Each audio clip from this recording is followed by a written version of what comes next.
Baik, terima kasih Anda masih bersama dengan kami dan saya Indi menemani Good News Family semua di kesempatan siang hari ini di program Zona Bisnis Good News Family ya. Di siang hari ini Rabu ketiga kita bersama dengan STTKAO Semarang sudah terhubung melalui aplikasi Zoom. Sama sapa dulu ada eh, Pak Wahyudi Sriwijayanto STH MAG. Pak Yudi apa kabar? Puji Tuhan. Baik, Mbak Puji. Indi. Iya, kemudian ada juga Dola Alep Rustianto STH. Ini adalah mahasiswa ini yang sedang menempuh studi lanjut, benar ya? Atau, Iya, oke, well, senang banget. Selamat siang semuanya. Apa kabarnya Christmas ini? Kegiatannya apa nih, Pak Yudi? Aktivitas kampus? Ya, aktivitas kampus, tapi kan ini memang sudah mulai mendekati hari libur ya. Mm-mm, Jadi ya mm-mm, persiapan-persiapan untuk apa namanya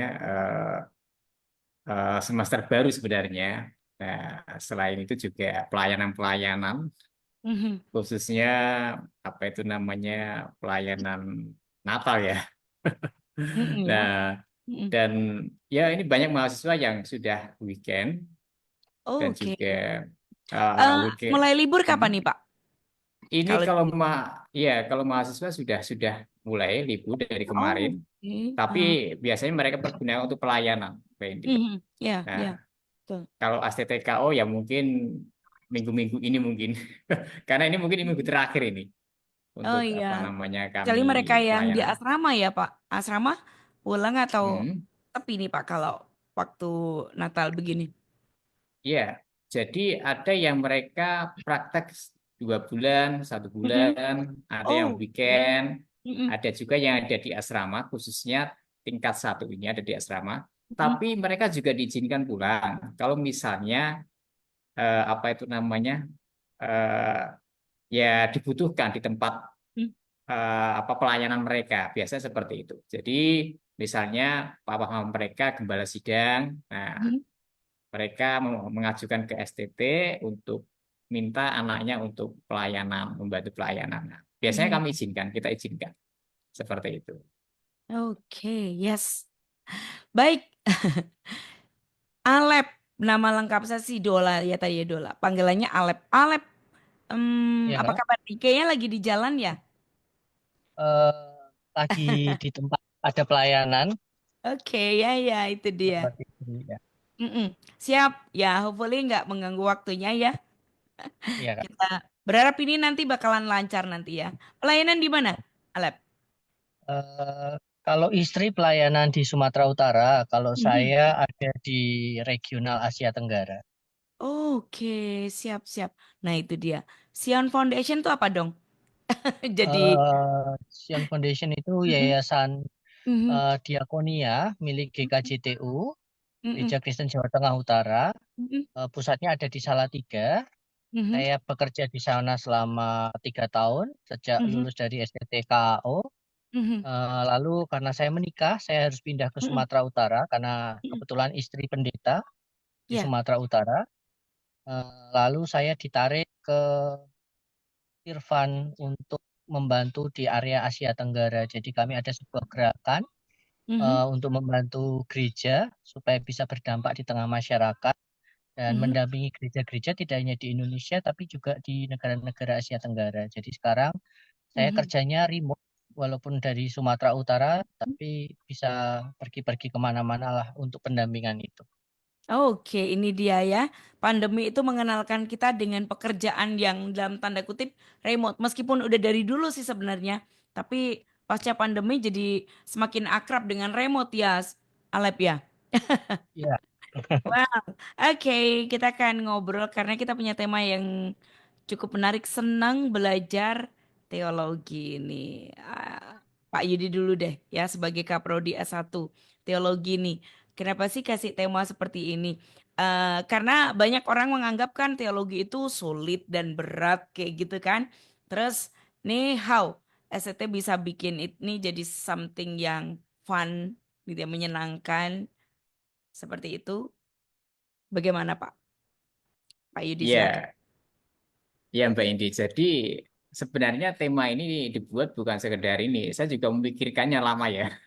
Oke, well, Nah, silakan. apa sih yang enak itu? Nah, kenapa? Karena banyak orang eh, ini ya, ini pengalaman kami ketika Mm-mm, kami ini tanya dengan beberapa mahasiswa ketika masuk pertama kali. Nah, itu banyak background cerita yang menarik-menarik mereka dipanggil. Ada yang mm-mm. mereka dipanggil itu ya memang benar-benar panggilan ya. Ada yang Oke. mereka itu dipanggil itu disuruh orang tua. Ada yang kemudian dipanggil karena apa itu Dipanggil namanya dalam artian bersekolah ya? bersekolah. Nah, Oke. ada yang dipanggil karena memang apa namanya tidak diterima di sekolah ini kemudian di sini. Nah, Hmm, terus bagaimana hal itu? Nah, sebenarnya ini perjalanan waktu ya. Kenapa saya katakan perjalanan waktu? Nah, seiring berjalannya waktu, biasanya rekan-rekan yang ternyata, nah, mereka merasa bahwa terpaksa, itu mereka seneng ternyata di mm-mm. STTKO. Ya, ya. Dan mereka Karena punya udah jalan ya. cerita-cerita, iya, Mm-mm, mereka punya cerita-cerita yang unik dan menarik. Bahkan ketika mereka apa itu namanya praktek setahun misalnya, nah mereka mm-mm, ingin kembali lagi ke STT. Nah, pengen bertemu kembali dengan teman-temannya. Dan mm, disitulah mereka sharing, wah betapa luar biasanya pelayanan-pelayanan. Dan ketika lulus, juga sama Mbak Indi. Mereka mm-mm, cerita, kapan reuni lagi? Kapan? Nah, padahal dulu pertama kali karena disuruh orang tua. mm-mm, Pertama kali karena tidak di apa itu namanya tidak tidak masuk di universitas tertentu. mm-mm, mm-mm, Nah, ternyata ini panggilan yang unik ya. Nah, dan itu menjadi ketika bareng-bareng, ketika bersama-sama dengan rekan-rekan, dan kemudian bertemu dengan dosen-dosen yang berkompetensi, yang mm-mm, membawakan mata kuliah yang menarik ya. Nah, dan ternyata itu membuat teman-teman mahasiswa itu menjadi apa namanya semangat dalam belajar. Nah, jadi senang belajar teologi. Nah, kenapa dikatakan senang? Nah, kalau tidak senang dulu, nah setengah mati itu ya untuk Iya. belajar. Nah, itu nanti kalau misalnya ujian, nah itu sistemnya akan ya maaf, mungkin akan SKS ya, sistem kebus malam Mm-mm, ya. Dan itu masuk cepat, keluar cepat ya. Jadi mm-mm, cepat hilang gitu. Nah, tapi kalau itu senang, belajar teologi itu senang.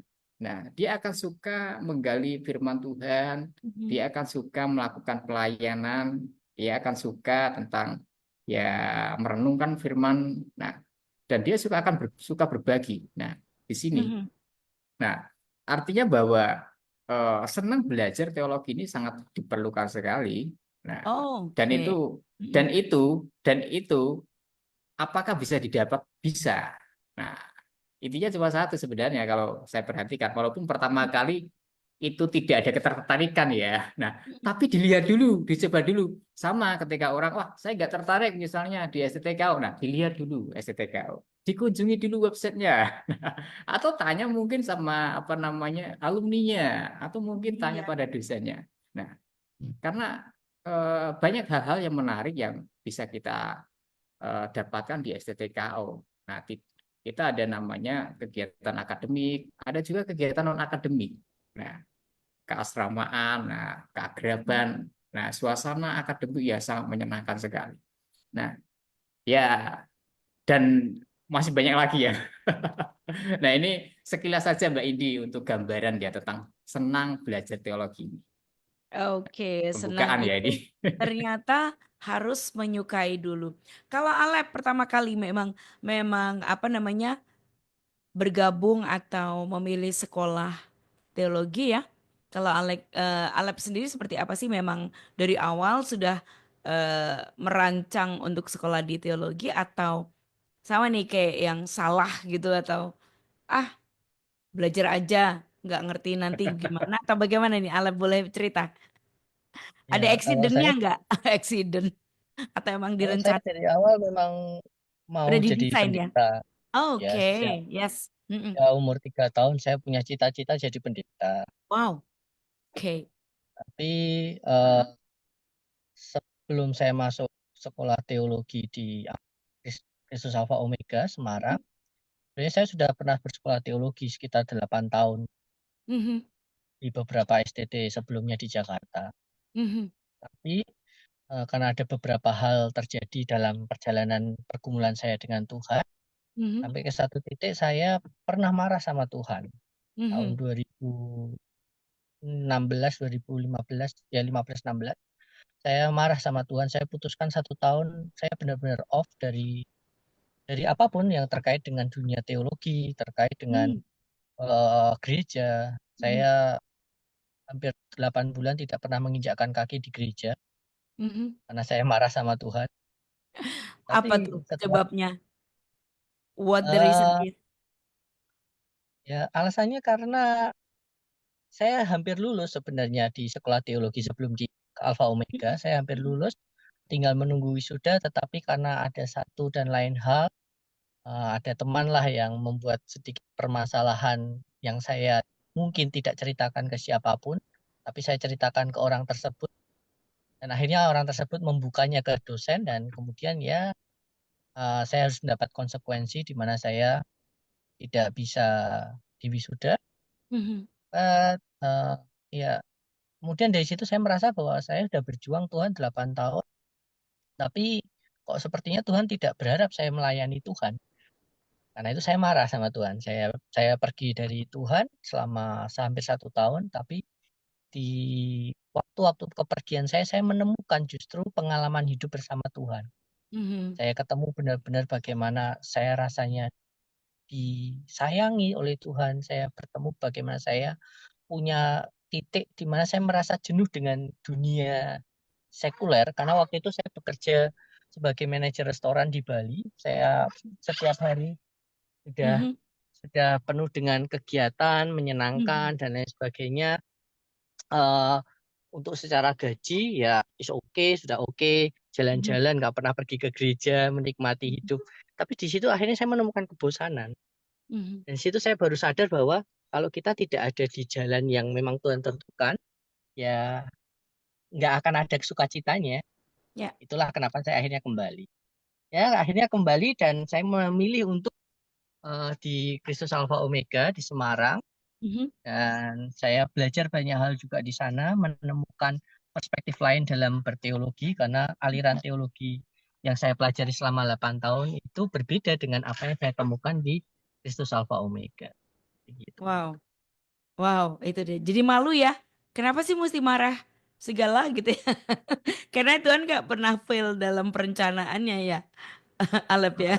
Justru enggak sih, Kak. Kalau malunya enggak. Justru Oh saya ya? merasa itulah bagian pergumulan kita dengan Tuhan. Ketika Mhm. kita merasa marah sama Tuhan, it's okay untuk kita jujur dan ngomong, aku marah Tuhan.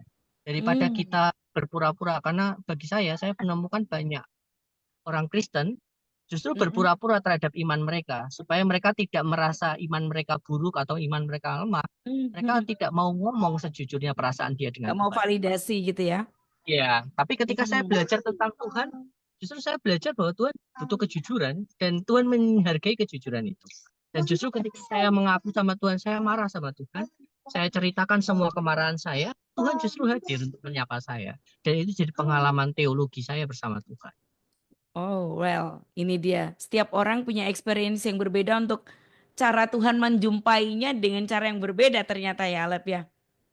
Ya, this is kayak excitednya di sini. Ya, got it.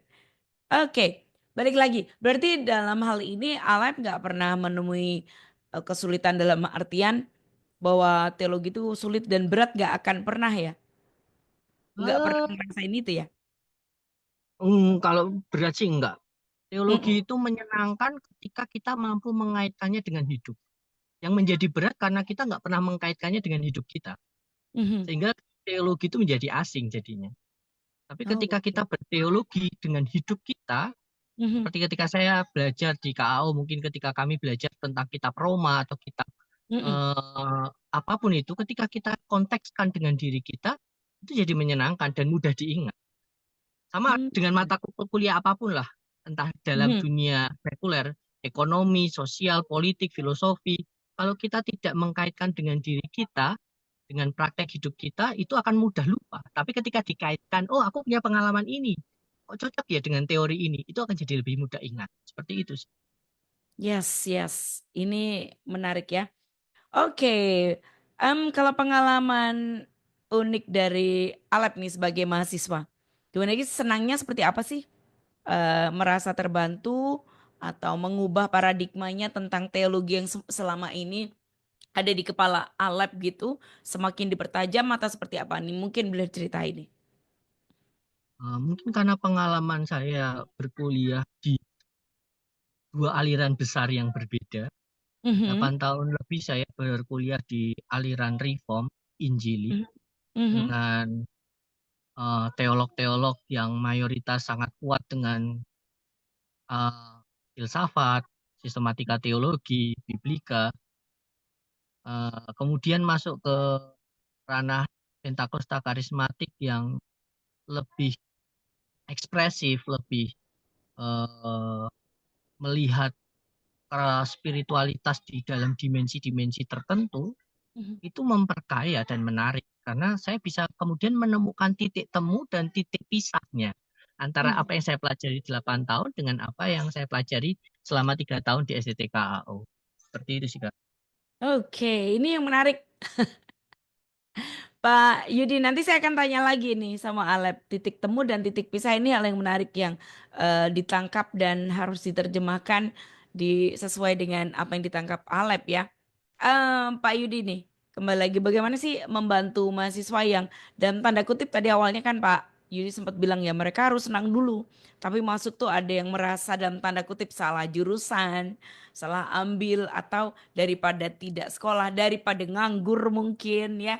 Atau karena dalam tanda kutip segala keterpaksaan with many reason gitu ya. Atau karena orang tuanya. Ini bagaimana dari Pak Yudi sendiri sebagai Kaprodi S1-nya? Ya, sebenarnya tadi Mas Arif juga sudah sampaikan ya diintegrasikan dengan apa? Dengan ya kehidupan kita. Kehidupan. Nah, nah dan selama ini ketika saya melihat dari teman-teman mahasiswa ini, mereka bisa jadi tidak senang kemudian senang. Nah, mereka itu menemukan Tuhan bersama dengan mereka. Nah, dari situ kemudian yang biasanya contoh biasanya mereka tidak suka dengan mata kuliah tertentu misalnya dogma. Nah, atau PI misalnya. PI apa ya digital misalnya. Nah, mereka tidak suka. Nah, tiba-tiba eh, mereka menemukan kehidupan bersama dengan Tuhan artinya membaca ayat tertentu dan kemudian aplikasi. Nah, dan menjadi senang. Nah, apakah ada Mbak Indi? Nah, dan orang tersebut, anak mahasiswa tersebut kemudian menemui saya. Nah, Mas Yudi punya enggak diktat-diktat ini? Nah, saya ada dan dia sudah lulus ini. Ini sudah lulus. Oke. Nah, padahal pada saat itu mereka orang anak ini tidak terlalu ini pada ketika Tarik. satu tidak tertarik sama sekali dengan namanya pemberitaan kabar baik menyampaikan Injil ini. Bagi anak ini ya ini kan panggilannya orang yang menginjil yang apa passion ke situ. Nah, tapi ternyata ketika dia menemukan feel ini, panggilan itu, nah dia menjadi tertarik dan senang sekali dalam menyampaikan Injil. Bahkan kadang-kala dia malah WA saya, Mas Yudi, saya boleh nggak kapan-kapan bisa berbagi di PI STTKO? Nah, oh boleh saya bilang gitu. Nah, dan ini menjadi hal yang menarik menurut kami. Jadi menurut saya, jadi bagaimana caranya? Ya caranya adalah, nah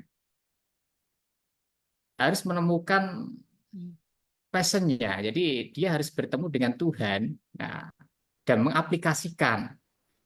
Ya. Apakah sulit? Sebenarnya tidak sulit. Ikuti aja alur yang ada. Jadi STTK ini memberikan apa ya?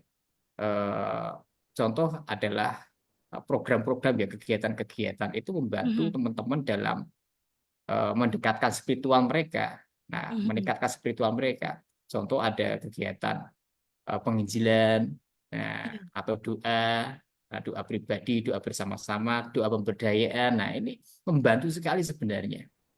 Nah, kemudian doa pagi. Nah, Oke. dan kegiatan-kegiatan yang lain dari sini bisa diaplikasikan. Kemudian setelah itu, nah, apakah ada aplikasi di dalam Alkitab yang bisa dikaitkan? Ada, dan itu banyak sekali. Makanya saya sering kali sampaikan sama rekan-rekan, yuk kita belajar konsisten membaca Alkitab. Dan itu tidak mudah. Ya, Nah, konsisten membaca Alkitab disiplin rohani ini nggak mudah.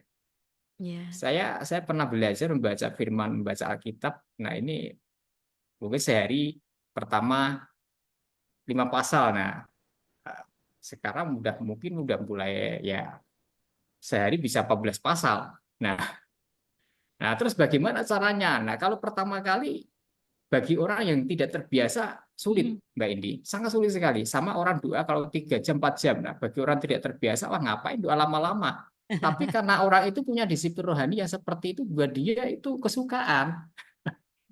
Yes. Saya baca Alkitab sehari mungkin 50 pasal. Bagi kita, wah ngapain banyak-banyak? Satu aja ayat. Karena kita jarang baca. Mungkin. Nah, tapi ketika itu dilatih pelan-pelan. Nah, kemudian oh tidak bisa 10 pasal, 5 pasal kemudian. Nah, tapi menuju lagi 10 pasal misalnya. Dalam waktu setahun misalnya, ternyata dia sudah berusaha untuk meningkatkan disiplin rohaninya ini. Dan ternyata dalam setahun itu dia nggak sadar ternyata sudah terikat dengan kebiasaan habit membaca firman. Nah, itu adalah salah satu cara. Sama dengan kita di STT, kita belajar doa pagi jam 5 misalnya. Setiap hari doa pagi jam 5. Nah, ketika sudah lulus dari STT, di dalam dirinya sudah jadi satu habit dalam dirinya. Wah, saya harus bangun pagi. Nah, karena saya punya ini, Mbak Indi, saya punya cerita. Ya, silakan Pak. Ketika saya waktu itu masih di mahasiswa STTKO. Nah, dan waktu itu kemudian kami udah sering apa namanya doa setengah 5. Nah, kemudian ada di tempat balik ke rumah saya. Nah, secara tidak sadar itu, nah suasana itu kayak masih di STT, Mbak Indi. Oke. Bangun gitu, wah, doa pagi ini doa pagi. Nah, dan itu ternyata itu apa ya dalam alam bawah sadar saya udah terbiasa seperti itu. Bangun pagi, kemudian doa. Nah, kemudian ketika malam harus berdoa juga karena sudah terbiasa. Ketika tidak berdoa lagi, ketika tidak berdoa atau baca firman, kok ada yang kurang ya? Nah, jadi sudah mulai terpola. Sama dengan orang senang belajar. Nah, ini bukan bicara lagi mengenai mood ya. Yes. Kalau mood sekarang senang, Ya, besok tidak. mood Nah, ini swing bukan ya Pak. Iya, Mbak Indi. Nah, Kita swing-swing tapi gitu ya. tapi ini sudah kesukaan. Mm-mm. Jadi kok kemarin saya nggak belajar ini, saya nggak membaca ini, saya pengen baca lagi. Jadi ada yang kurang dalam hidup kita. Nah, Mhm. sama ketika orang mau menyampaikan Injil, kabar baik ini, Mbak Indi. Ya. Nah, ini juga gaya hidup. Orang seringkali mengatakan memberitakan Injil ini adalah gaya hidup. Nah, Mhm. bagaimana orang bisa mengatakan itu menjadi gaya hidup kalau seandainya dia tidak terbiasa memberitakan kabar baik ini, baik melalui perbuatannya, baik melalui lisannya. Nah, jadi perlu nggak dilatih? Perlu, sangat perlu.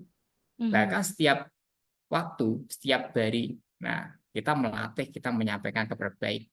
Nah, dari Mhm. mana? Dari mana saja, baik sama keluarga kita, tetangga Mhm. kita, maupun teman-teman kita. Itu hal yang simpel sekali. Nah, kadang kan kita misalnya kita berpikirnya adalah kita menyampaikannya kepada orang di luar sana.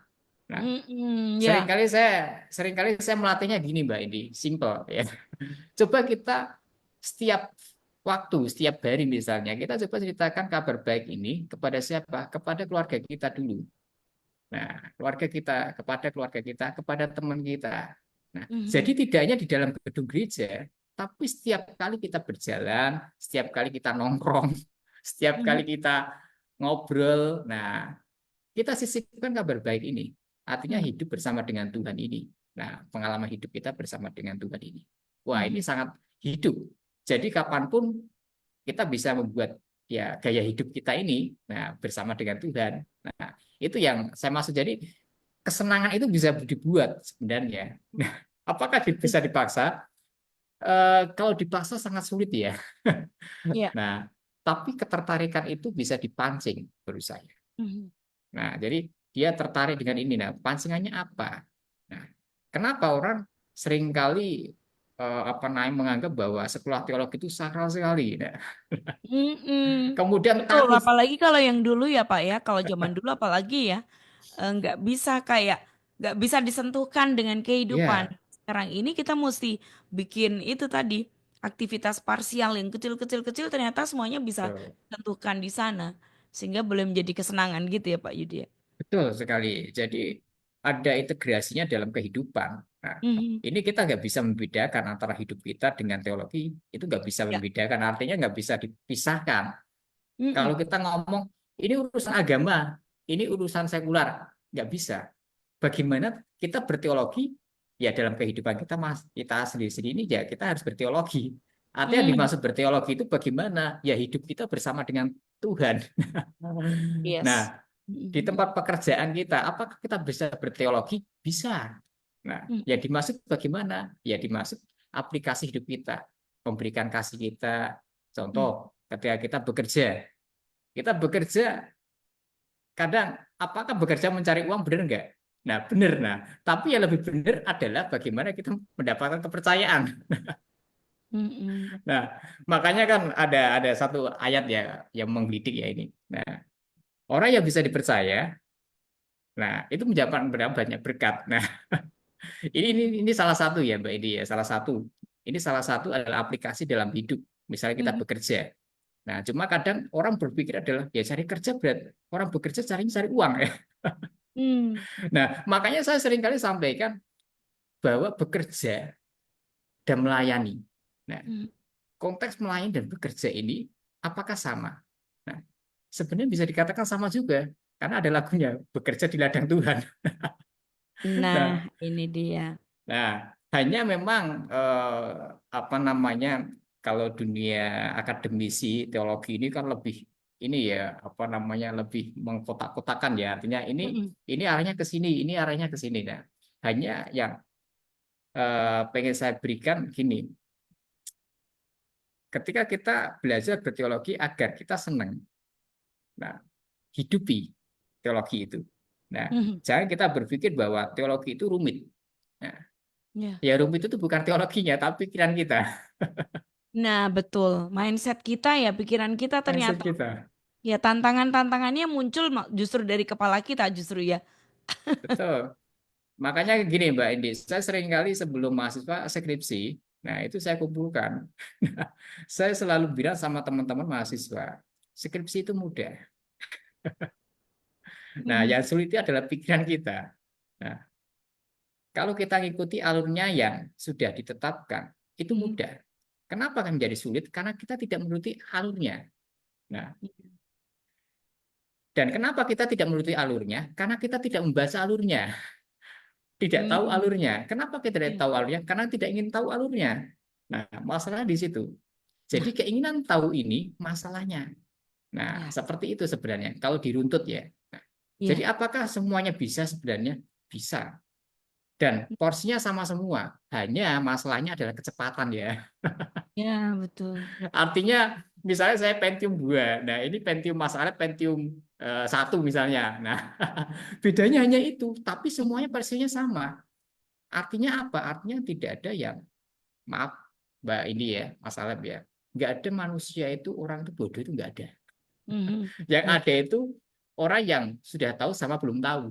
Nah, hanya Mhm. masalahnya adalah ini menangkapnya bagaimana. Makanya kan belajar itu kan ilmu komunikasi ya. Artinya Mhm. bagaimana dia menyerap. Gaya belajar itu bagaimana dia menyerap suatu informasi. Gayanya Ya. bagaimana? Ada yang caranya adalah cara pakai musik. Nah, mungkin Hmm. seperti itu ya. Baik lagi. Jadi contoh saya itu kalau baca sesuatu, misalnya beli buku. Nah, tanda buku itu bisa sudah pernah saya baca adalah buku itu sudah saya coret-coret. Hmm, ya, Nah, ya. itu contoh ya. Nah, jadi saya tidak bisa misalnya buku belum belum tak coret-coret, buku saya belum tak coret-coret berarti belum pernah tak baca. Itu salah satu kesukaan saya dalam saya belajar. Nah, itu salah satu contoh saja. Nah, mungkin ada yang lain pakai Mhm. musik. Nah, oh saya senang belajar pakai musik. Nah, jadi kesukaan-kesukaan itu bisa dipadukan. Gaya belajar ini bisa dipadukan untuk kita bisa menyukai sesuatu yang kita pelajari. Nah, ya Mhm. mungkin, wah saya nggak suka ini. Nah, yang ngajar monoton misalnya. Mhm. Mungkin yang ngajar monoton, tapi dengan gaya belajar kita itu menjadi hidup. Nah, Ya. misalnya gitu. Nah, ini kan tergantung kita menyerapnya, kita menampilkannya sebenarnya. Nah, cuma seringkali kalau saya perhatikan Mhm. teman-teman belum belum banyak yang menemukan hal ini. Nah, saya juga menemukan hal ini menemukan dalam gaya belajar saya, Mbak Indi. Mhm. Ya. Ini ya baru tingkat akhir, tingkat Ya, akhir lah ya betul. pada saat Mhm. apa namanya pada saat saya mau ini skripsi itu baru saya menemukan oh ternyata saya itu sukanya seperti ini. Betul. Betul. Memang harus dibenturkan dengan pengalaman ya, Ya, Pak. betul. Nah, Kalau enggak nggak bisa tuh, kita nggak ngerti kebutuhan kita juga. Butuhnya apa sih gitu. betul, Kalau betul kita sekali. ngerti baru, oh ternyata gitu. Tapi kita punya Oke. passion sendiri-sendiri, Mbak Indi. Yes. Mm-mm. Nah, jadi gini, ada di antara kita, misalnya mahasiswa tertentu, nah itu Mm. passion dalam misalnya pastoral, mata kuliah pastoral, penggembalaan. Ya, Tapi ada betul. yang passion di biblika misalnya. Mm-mm. Tapi ada juga passion yang di apa namanya PI. Nah, Mm-mm. saya sama Mas Alep ini dulu sering ini apa namanya sering pelayanan bareng soalnya. Oke. Nah, ini dia. Nah, Mm-mm. kami dulu kan buat namanya rumah belajar ya Mas Alep ya. Nah, idenya Mm-mm. dulu kan dari Mas Alep juga dulu. Mas Yudi Mm-mm. seperti ini seperti ini. Oke. Nah, kita lakukan. Nah, kita buat seperti itu udah. Dan ternyata sekarang kita di area yang masing-masing ya memang areanya adalah kapasitas kita, Mbak Edi. Ya, Masalah di kapasitasnya ternyata dia sekarang menjadi pelatih apa training, nah gereja-gereja khususnya jadi dalam trainer ya. trainer Mm-mm. pelatihan pemberitaan kabar baik melalui pemberdayaan masyarakat dan lain-lainnya. Mm-mm. Nah, masalah ini. Nah, sedangkan saya jadi pengajar khususnya dalam bidang PI. Nah, jadi ini semua kan terlihat sebenarnya dari ketika kita senang dulu. Nah, Mhm. senang dulu dalam satu passion kita. Nah, di situ kita kembangkan. Terus bagaimana dengan mata kuliah lain misalnya yang kita nggak senang, ya harus dipelajari. Bagaimana dengan cara kita mempelajarinya? Mhm. Itu menjadi pelengkap kita. Karena antara mata kuliah satu dengan mata kuliah yang lain itu berkesinambungan, Pak Edi.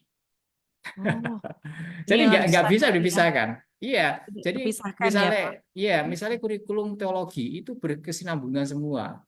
Mm-mm. Nah, dari tingkat satu sampai tingkat akhir itu berkesinambungan. Jadi ada keterkaitan. Karena itu kan kurikulum kan berasal dari ini ya misi, misi berasal dari visi ya. Nah, jadi Betul. tidak bisa mata kuliah nah tiba-tiba muncul sendiri itu tidak bisa Mbak Indi.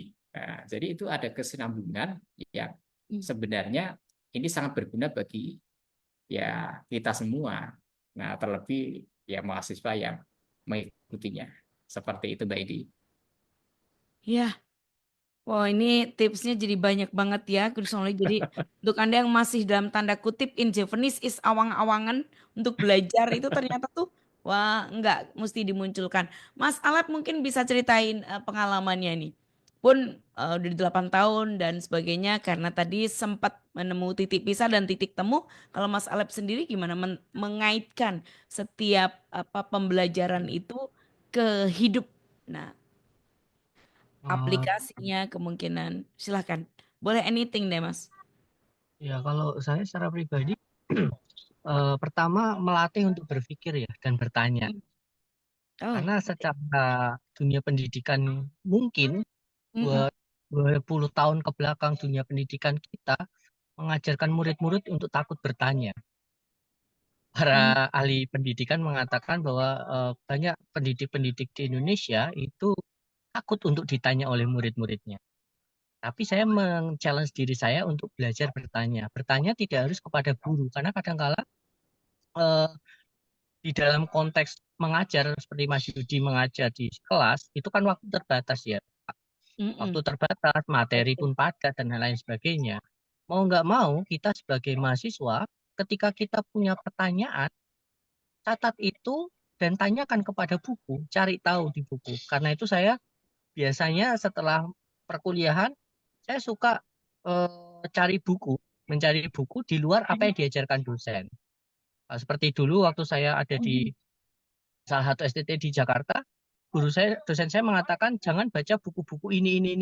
Tapi saya cari, karena bagi saya ketika nggak boleh baca, saya mau tahu kenapa nggak boleh.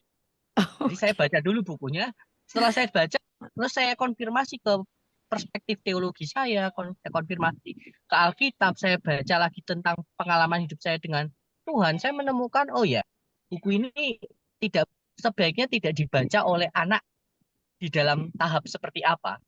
Kalau seperti Mm-mm. saya, oh ini tidak bisa dibaca untuk anak yang baru masuk STT. Karena dia nggak punya pemahaman teologi yang cukup untuk melawan argumentasi dari buku ini. Nah, Mhm. seperti itu saya jadi, oh ini tidak bolehnya Oh. di sisi ini. Mm. Sama seperti dulu banyak orang mengatakan nggak boleh baca buku komunis. Saya baca buku komunis. Saya baca filsafat komunisme, sosialisme, Engels, dan lain sebagainya. Karena strong enough ya Mas untuk melawan argumen-argumen yang mungkin muncul di hati ya. Iya, karena saya perlu mempertanyakan lagi kenapa Mhm. itu muncul, kenapa orang berkata seperti itu, dan saya harus menyelesaikan pertanyaan itu dalam pikiran saya sendiri. Dan Mhm. eh, banyak hal yang menarik yang kemudian saya temukan di dalam pembelajaran itu yang sebenarnya membuat menyenangkan belajar Yes. teologi. Even teologinya berbeda.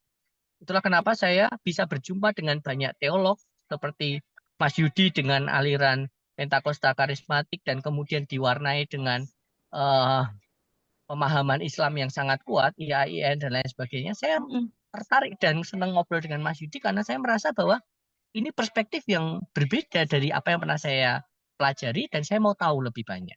Dan itu yang menjadikan teologi ini menjadi menyenangkan karena kita berdiskusi dengan banyak pemahaman, dengan banyak perspektif. Dan bagi saya, kalau mau saran untuk teman-teman yang belajar teologi, jangan batasi diri kalian dengan satu aliran teologi. Tapi Mhm. perluaslah pandangan kalian. Karena kenapa? Tuhan itu luas. Teologi itu kan hanya cara mengcapture Tuhan. Tapi Yeah, kenyataannya Tuhan nggak bisa di-capture dalam teologi. that's right. Ya, wow. Yes.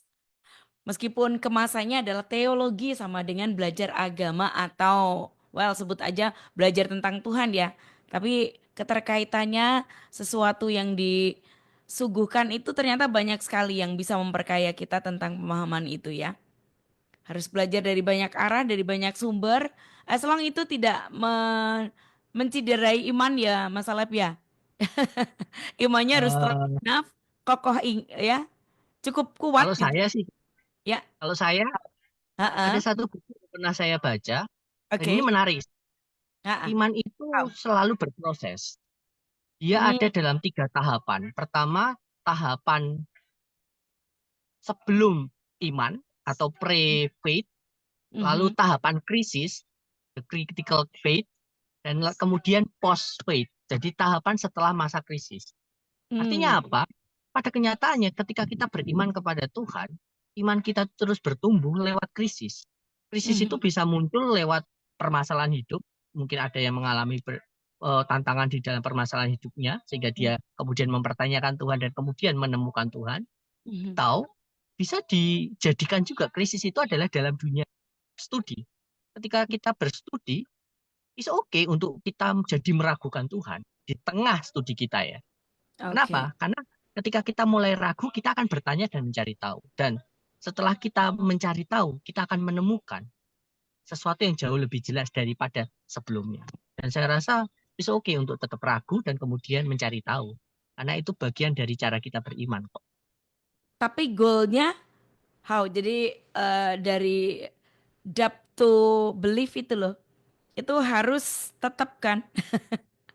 Nggak doubt Oh, terus. Karena banyak yang terjadi juga setelah itu, aduh, jadi mempertanyakannya benar-benar mempertanyakan, kemudian cari yang Tuhan yang mana nah nih kayak gitu. Tapi kalau goalnya kita itu belajar kan? semua ahli filsafat, contoh paling Mm-mm. gampang lah, kita ngomong Ya. tentang Nietzsche. Nietzsche kan dianggap sebagai salah satu bapak apa anti Kristen, anti Christ. Karena dia juga menulis dalam bukunya Antichrist. Tapi ketika kita baca dalam buku Zarathustra, ketika dia mengatakan Tuhan itu sudah mati, sebenarnya kita menangkapnya nggak lengkap. Di dalam buku Tuhan Zarathustra dikatakan Tuhan itu sudah mati dan kitalah para pembunuhnya. Pisau itu masih terpegang dalam tangan kita. Mhm. Artinya apa? Sebenarnya kematian Tuhan di dalam hidup kita itu jadi pilihan kita. Karena kita tidak mampu melihat Tuhan yang nyata. Tapi ketika kita tahu dan melihat Tuhan yang nyata, kita nggak mungkin bisa bunuh diri. Dan demikian juga ketika kita beriman. Jangan takut meragukan. Kenapa? Karena saya percaya Tuhan saya jauh lebih kuat dibanding saya. Jadi ketika saya ragu sekalipun, saat saya tidak percaya sekalipun, Tuhan bisa kok tangkap saya dan kembalikan saya ke posisinya. Nah, Mhm. permasalahannya ketika kita meragukan Tuhan dan kemudian kita lari dari Tuhan, mungkin bisa saja bahwa kenyataannya, ya mau nggak mau kita harus ngomong bahwa memang kitanya saja yang nggak peka terhadap Tuhan. Bukan Tuhan nggak peka terhadap kita. Gareth. Jadi tetap balik ke kita kan ya. Makanya saya bilang mesti strong enough dalam pengenalan dulu. Jadi kita dengan berbagai pertanyaan yang coba kita jawab sendiri kayak Mas Alep tadi, kita tetap kuat. Apapun jawaban itu kita tetap back to. Balik lagi kepada bahwa Tuhan itu adalah Tuhan yang sebenarnya kita cari dan kita sudah kenal dengan cara yang sederhana, tidak harus dengan cara yang wah gitu kan. Ya nggak sih? Ya bisa seperti itu Kak.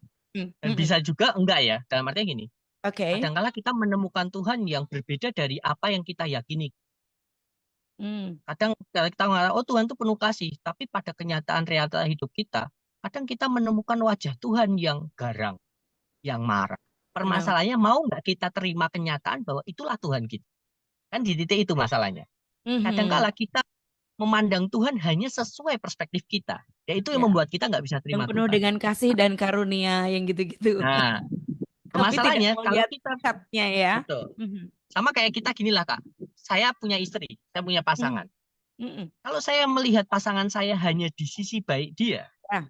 ketika dia memunculkan sisi jahatnya atau sisi buruknya, saya Mhm. nggak bisa terima. Dan saya akan mengatakan, kamu bukan pasangan saya. Ya, Tetapi I know. ketika kita benar-benar mencintai Tuhan, Mhm. atau saya mencintai pasangan saya, Ya. sekalipun pasangan saya memunculkan sisi negatif dari diri dia, saya akan tetap menerima itu sebagai bagian dari diri dia. Itu juga cara kita mencintai Tuhan.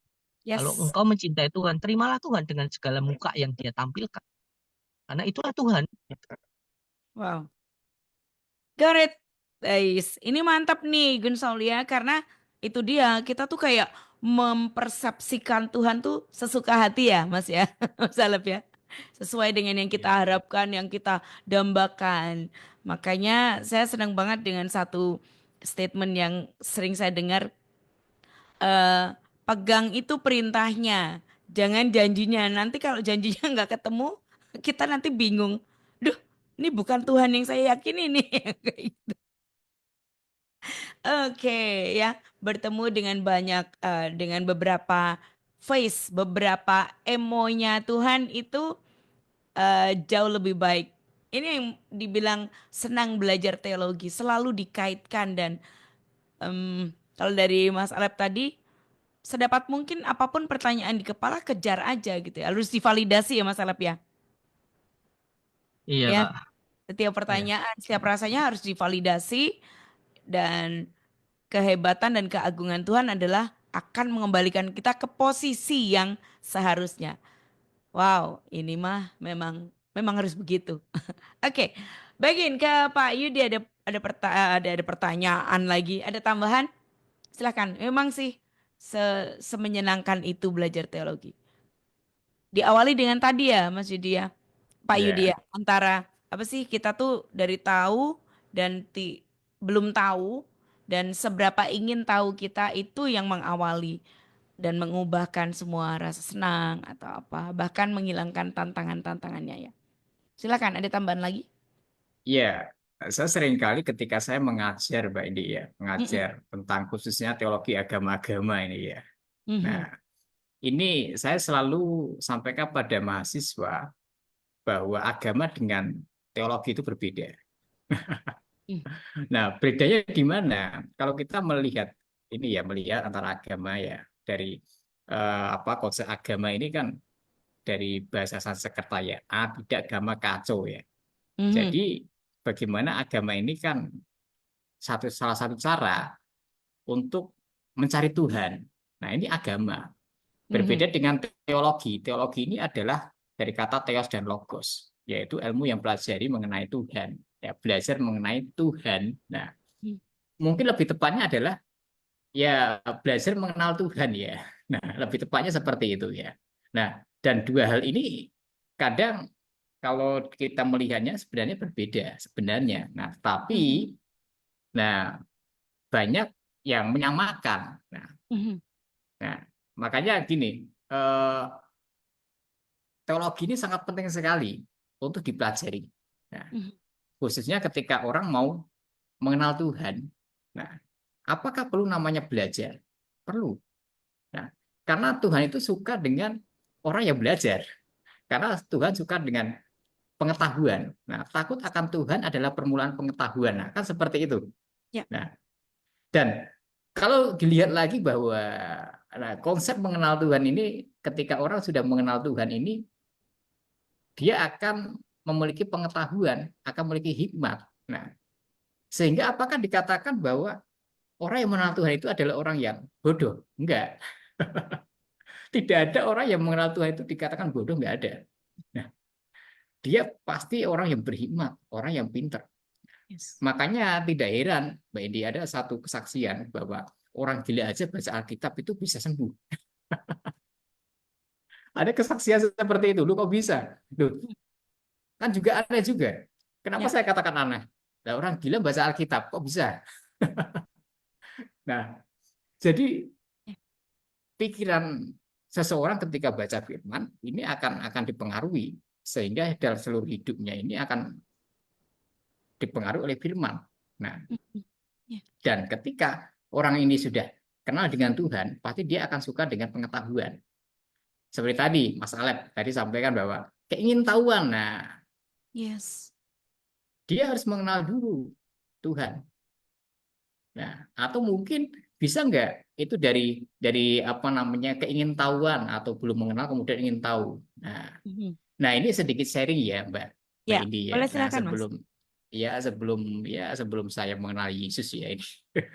Oke. Sebelum mengenal Yesus, nah sama saya memang bertemu dengan Tuhan pada saat itu. Nah, tapi saya tidak tahu siapa ini, siapa Hmm. gambar ini.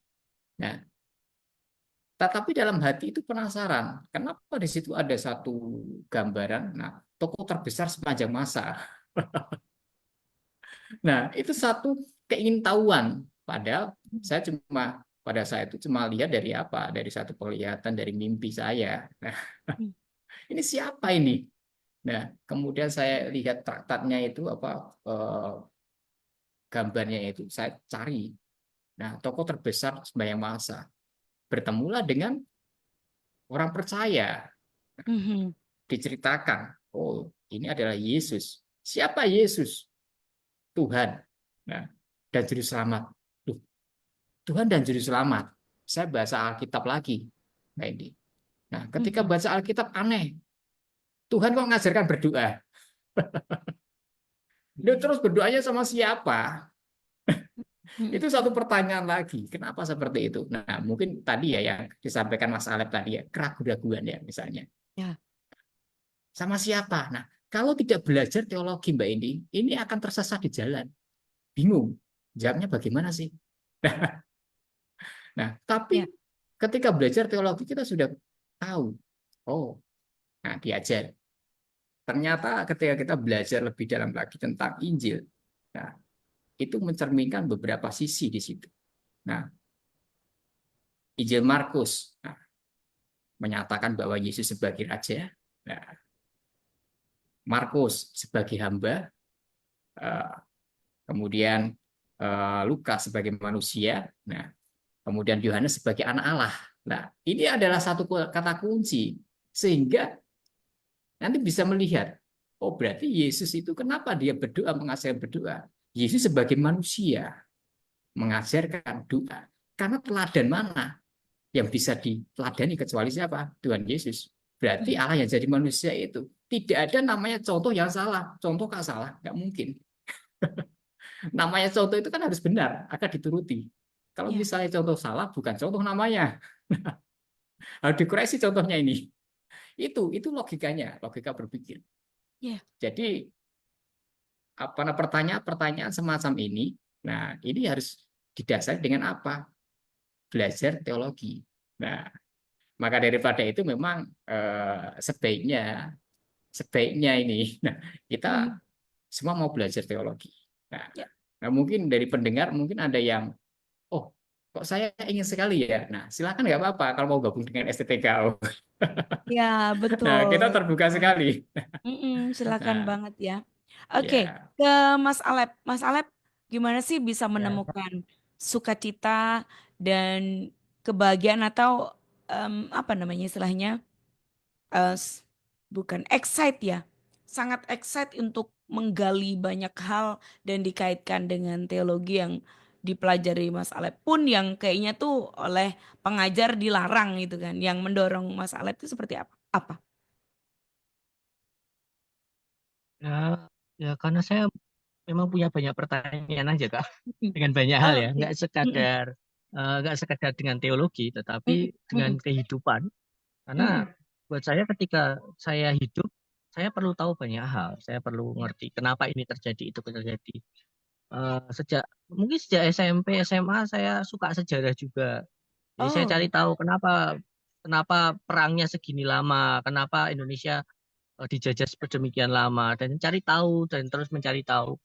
Eh, Rasa ingin tahu itulah yang sebenarnya mendorong sih Kak. Jadi mhm. ketika masuk dunia teologi ya nuansa itu pun muncul, rasa ingin tahu. Yes. Dan ketika saya belajar banyak hal, saya akan akhirnya menemukan ternyata memang berbeda. Ketika saya ketemu dengan generasi setelah saya, dengan Mhm. rasa ingin tahu yang rendah, Ya, saya ngerasa, oh, karena berbeda konteksnya. Dulu saya ya. nggak punya segala hal ini. Handphone, gadget, dan lain sebagainya, saya Mhm. nggak punya. Dan Salah itu satu, effortnya lebih lebih keras dan lebih sulit ya, Mas Alap ya. ya, Untuk find dulu something tuh salah satu kayaknya tuh. untuk dapat sesuatu kan hanya dari perpustakaan. Maka dulu Mm-mm. kesukaan saya ya ke perpustakaan cari buku, buku tentang ini itulah. Mm-mm. Mm-mm. Itulah kesukaan saya untuk mencari tahu. Mm-mm. Tapi ketika dunia berevolusi dengan segala Mm-mm. eh, Kemudahan. dinamikanya, ya kemudahannya, ya Mm. saya akhirnya menyadari memang banyak generasi ke depan yang eh, apa ya, rasa ingin tahunya kurang. Nah, Minim itulah yang ya. kemudian, lalu itulah yang kemudian saya coba eh, dapatkan dan renungkan dalam hidup saya terhadap anak saya. Ketika Mm-mm. saya punya anak, ya saya ajarkan dia untuk mencari tahu banyak hal, termasuk ketika dia sakit, jatuh, atau ingin megang sesuatu yang nampaknya berbahaya, saya dalam batasan tertentu saya bisa izinkan untuk dia mencoba rasanya seperti apa. Mhm. Karena supaya rasa ingin tahu dia tidak hilang. Itu Mhm. yang saya pikirkan. Nah, itulah yang mungkin juga terjadi ketika saya ada di tengah dunia teologi ya. Ya. Saya saya mempunyai rasa ingin tahu yang luas dan selalu bertanya kenapa orang mempertanyakan ini itu dan lain sebagainya. Mm. Dan akhirnya ya berjumpalah dengan banyak aliran teologi, banyak banyak pembacaan buku Mhm. ya, dan itu jadi menyenangkan karena tadi. Wow, bener ya. Rasa rasa tidak puas dalam tanda kutip harus ditempatkan di tempat yang tepat ya Mas ya. Mas Alap ya. Karena kalau kita ngomong kepuasan itu adalah itu berbeda lagi. Tetapi kalau tentang ilmu, tentang pemahaman itu memang harus ada rasa tidak puas sehingga kita ada keinginan untuk menggali dan mencari tahu ya. Rasa ingin tahu Iya, yang ditingkatkan. Wow, ini yang jadi menyenangkan ternyata ya. Rasa ingin tahu dan berbagai pertanyaan yang harus diakomodasi ya Mas Alep ya. Pak Yudi juga ya. iya Oke, betul. baik-baik. Masih ada waktu beberapa menit. Pak Yudi mungkin ada tambahan tentang aktivitas di STTKO boleh. Promo mungkin silakan Pak Yudi. Di beberapa menit, 3 menit terakhir. ya mungkin bagi rekan-rekan yang mendengarkan ya siaran Hmm. ini ya, nah dan terbeban dan ingin tahu, ingin belajar teologi, nah STTKO siap untuk melengkapi. Kami ada S1 ada musik gereja, ada teologi, ada pendidikan agama Kristen, S2 juga ada pendidikan agama Kristen, ada magister teologi juga untuk S2. Jadi Hmm. dosen-dosen yang mengajar itu juga berkompeten dalam bidangnya dan Mhm. tidak akan menyesal bergabung dengan kami karena kami akan menjadi keluarga dari rekan-rekan nantinya. Seperti itu, Mbak Indi. Baik, Terima kasih. oke. Pesan semangat dan closing statement. Mungkin dari Mas Alep dulu sebelum nanti ke Pak Yudi. Eh, Mm-mm. ya, kalau pesan semangat dari saya, ya mungkin buat teman-teman tidak harus yang sekolah teologi. Mhm. Dimanapun kalian menempuh pendidikan, rawatlah rasa ingin tahu itu, karena dengan bertanya banyak hal, kita akan menemukan banyak hal. Dan percayalah bahwa dunia ini milik Tuhan kok. Jadi dengan kita percaya itu, apapun yang kita pertanyakan kembalinya akan kepada Tuhan. Sama Wow, seperti buku yang pernah saya baca itu, semua semua yang diciptakan itu hanya untuk kemuliaan Tuhan. Jadi percayalah bahwa semua yang ada di dunia ini ya untuk Tuhan. Maka kita bisa belajar tentang Tuhan dari mana saja. keren. Oke, thank you Mas Alep. Pak Yudi silakan. Ya, kalau dari saya, ya simpel saja, sukalah mencari Tuhan dan suka belajar. Nah, Oke, baik Gun Soli ini bagus sekali ya yang kita dengar hari ini. Berharap boleh menjadi sesuatu yang bermanfaat untuk Anda, memicu kita untuk senang belajar ya. Karena again, teologi itu bukan berbatas, tidak terpisah dari kehidupan, maka terus kaitkan itu ya. So finally saya Indi dan juga